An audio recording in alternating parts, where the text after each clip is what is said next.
بسم اللہ الرحمن الرحیم۔ السلام علیکم۔ آج جو ہمارا ٹاپک ہے وہ ہے فارمیٹ اسپیسیفائر۔ فارمیٹ اسپیسیفائر کے بارے میں کچھ آپ کو پہلے بھی بتا چکا ہوں کہ فارمیٹ اسپیسیفائر کیا ہوتا ہے، تو آج باقاعدہ اس کو پڑھتے ہیں کہ فارمیٹ اسپیسیفائر کیا ہوتا ہے۔ تو اس کے اندر یہ ہے کہ use to specify the format, یعنی کہ ہم نے اس کے اندر کسی بھی ویلیو کا جو بھی پرنٹ کروانا ہے اس کا فارمیٹ اور اس کو ریڈ کیسے کرنا ہے، اس کو ڈسپلے کیسے کرنا ہے، ہم اس کو بیان کرتے ہیں۔ یہ دیکھیں، جیسا کہ میں نے آپ کو پہلے یہاں پر بتایا تھا کہ ایم کی ویلیو جس جگہ پرنٹ کروانی ہوگی وہاں پر اس کا فارمیٹ اسپیسیفائر لکھنا ہوگا۔ جہاں جی کی ویلیو پرنٹ کرانی ہوگی وہاں پر جی کا فارمیٹ اسپیسیفائر پرنٹ کرانا اور لکھنا ہوگا ہمیں۔ تو اس کے اندر ہمیں تین چیزیں معلوم ہوتی ہیں۔ پہلا ہوتا ہے ڈیٹا کی ٹائپ، کہ ویریبل کی ٹائپ کیا ہے، یعنی اگر پرسنٹیج ڈی ہوگا تو اس سے مراد ہے وہ انٹیجر ہے۔ اسی طرح اگر پرسنٹیج ایف ہوگا تو ہم کہیں گے کہ یہ فلوٹ ویلیو ہے۔ اسی طرح سی ہوگا تو ہم کہیں گے کہ یہ کریکٹر ویلیو ہے۔ دوسرا ہوتا ہے فیلڈ وڈتھ۔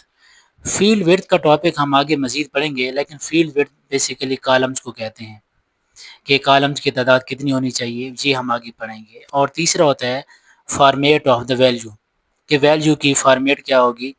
تو یہ چیزیں جو ہیں یہ فارمیٹ اسپیسیفائر بیسیکلی تینوں چیزیں ہمیں ڈٹرمن کر کے دیتے ہیں، اور یہ پرسنٹیج کے سیمبل سے سٹارٹ ہوتا ہے۔ یہ کچھ ٹیبلز کے اندر ضروری جو ہیں فارمیٹ اسپیسیفائر ہیں، یہ اس کو آپ نے اچھے طریقے سے ریڈ کر لینا ہے۔ تو یہ پیپر کے حوالے سے امپورٹنٹ ہے، ایم سی کیوز کے حوالے سے۔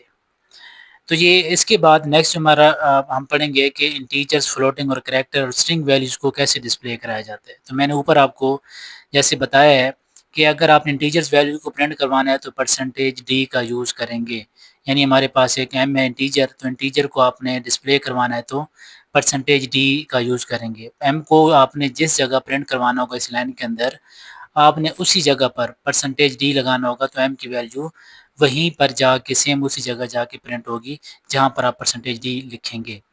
آپ آؤٹ پٹ، جیسے آؤٹ پٹ لکھا ہوا ہے کہ will display your marks are 100، تو سیم اسی جگہ جہاں پر آپ نے پرسنٹیج ڈی لکھا ہے ایم کی ویلیو 100 اس جگہ جا کے ڈسپلے ہوئی ہے۔ تو پرسنٹیج ایف، تو اگر جس جگہ آپ نے فلوٹ ویلیو پرنٹ کروانی ہوگی وہاں پر پرسنٹیج ایف، اس پوری لائن کے اندر جہاں پر بھی اے کی ویلیو پرنٹ کرائیں گے وہیں پر آپ پرسنٹیج ایف لکھیں گے۔ سیم اسی طرح ہمارے پاس کریکٹر ہے، تو یہ جی ہے، جی کی ویلیو اے ہے، تو آپ نے اس میں اس سینٹنس کے اندر جہاں پر بھی جی کی ویلیو پرنٹ کروانی ہوگی وہاں پر پرسنٹیج سی کا آپ لکھو گے تو وہیں پر جا کے یہ پرنٹ ہو جائے گا۔ تو یہ سیم ہمارے